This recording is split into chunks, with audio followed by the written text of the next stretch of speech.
Welcome to the Consumer Tech Update podcast, where in just 1 minute, you'll hear facts, opinion, and the latest tech information underneath the surface about real topics you care about.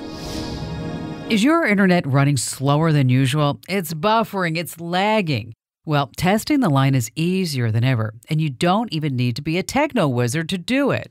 Kim Komando with your Consumer Tech Update.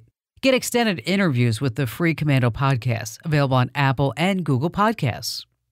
Odds are when you signed up for your internet connection, you were presented several speed options. Today, 10 to 20 megabytes per second is the bare minimum. Anything over 20 is quickly becoming the standard. The faster the speed, the more devices can use the line, and the more things you can do simultaneously. But how do you know for sure if you're getting the connection speed from your provider that you're actually paying for? Simple.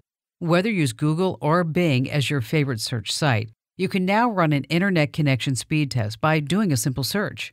Just use the phrase speed test, 2 words by the way. Try it at different times of the day and then average it out. I'm Kim Komando.